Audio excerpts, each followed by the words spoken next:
آگے بڑھتے ہیں، مزید کال دیتے ہیں جی۔ کیا غذا کے حلال یا حرام ہونے کی چھان بین کرنی چاہیے یا جو ملے اللہ کا نام لے کے کھا لینا چاہیے؟ جی دیکھیں کہ غذا کے حلال یا حرام ہونے میں جو بالکل اسی چھان بین کرنی چاہیے کہ بندے کو چاہیے کہ وہ دیکھے کہ اس کے پیٹ میں کیا جا رہا ہے، ہائے ہائے، یعنی صحیح چیز جا رہی ہے، غلط چیز جا رہی ہے۔ ٹھیک ہے، جب بندہ اس چیز کا خیال رکھے گا تو پھر ظاہر کہ عبادت کا مزہ بھی آئے گا۔ واہ، اس پر حضرت ابراہیم بن ادہم رحمۃ اللہ تعالی علیہ کا واقعہ یاد آ گیا جی کہ آپ رحمۃ اللہ تعالی علیہ کا جو ہے وہ 40 دن سے جی اللہ تعالیٰ کی عبادت میں دل نہیں لگ رہا تھا۔ جی اب دیکھیں یہ اولیاء کرام کے ساتھ اس طرح کے معاملات تھے کہ جیسے بعض کے یہ بھی کہ ان کو جو نا بعض کو جو نا وہ حرام کا پتہ بھی چل جاتا تھا۔ صحیح، تو خیر حضرت ابراہیم بن ادہم رحمۃ اللہ تعالی علیہ کا یہ تھا کہ 40 دن سے عبادت الہی میں دل نہیں لگ رہا تھا، یہ پریشان تھے، یہ اللہ والے تھے، یہ پریشان تھے کہ میرے ساتھ ایسا ہوا کیا ہے کہ میرا کیوں مجھے عبادت کرنے کا جی نہیں چاہ رہا، کیوں دل نہیں لگ رہا میرا۔ تو آپ رحمۃ اللہ تعالی علیہ سفر کرتے کرتے کرتے کسی مسجد وغیرہ میں گئے تو وہاں کچھ لوگ تھے جو اللہ تعالیٰ کی عبادت میں مشغول تھے جی اور ان کے کوئی شیخ بھی تھے۔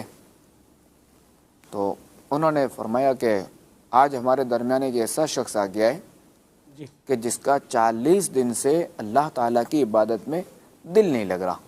اللہ اکبر، تو آپ نے دل میں کہا کہ تو میں ہی ہوں ایسا شخص۔ تو پھر آپ رحمۃ اللہ تعالی علیہ ان شیخ کے پاس گئے اور کہا کہ تو میں یہ ہوں اور میں پریشان ہوں کہ میرا 40 دن سے دل نہیں لگ رہا عبادت میں۔ تو ان شیخ نے فرمایا کہ اصل مسئلہ یہ کہ آپ نے فلاں دن جو کھجوریں لی تھی نا، 40 دن پہلے جو کھجوریں لی تھی، اللہ اکبر، تو اس میں ایک کھجور گر گئی تھی۔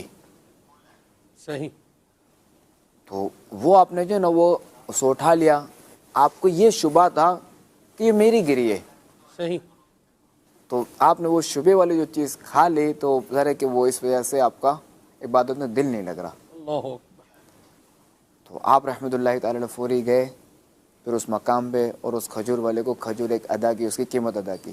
اللہ اکبر، تو یہ ہے شبہ، شبے کا یہ عالم ہے، تو حرام کی تباہی کیا ہو؟ حرام کی تباہی کیا ہو گئی۔ ہائے ہائے اب دیکھیں نا کہ جب سود خور سو مسجد میں جانا کیا نصیب ہوتا ہے۔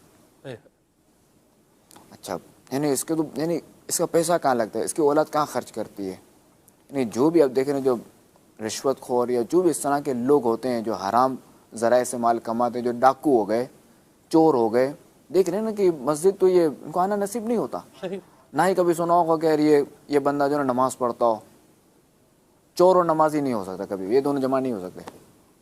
صحیح، تو یہ یعنی ظاہر ہے کہ وہ بھی چور ہے، جو سود کا خار ہے وہ بھی چور ہے۔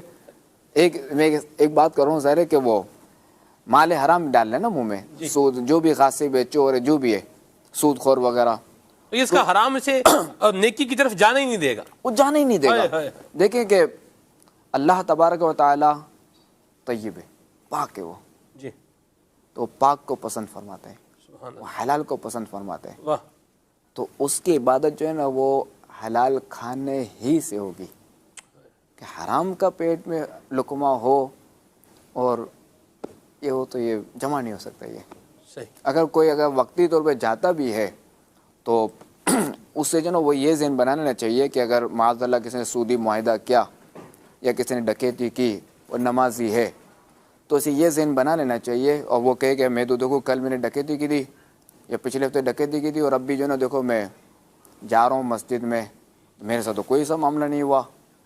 تو اس کو غور کرنا چاہیے، اس کو اس بات پہ غور کرنا چاہیے کہ گاڑی جو ہے نا جب 120 کی اسپیڈ ہوتی ہے نا تو جھٹکے سے نہیں رکتی، تو بعض وہ رکتی ایسے ہے کہ پھر چلنے کا نام نہیں لیتی۔ ہائے ہائے، تو بندے کو ڈرنا چاہیے اور حلال ہی کھانا چاہیے، حلال ہی کھانا چاہیے، درست فرمایا حرام کی طرف سوچے بھی نہیں۔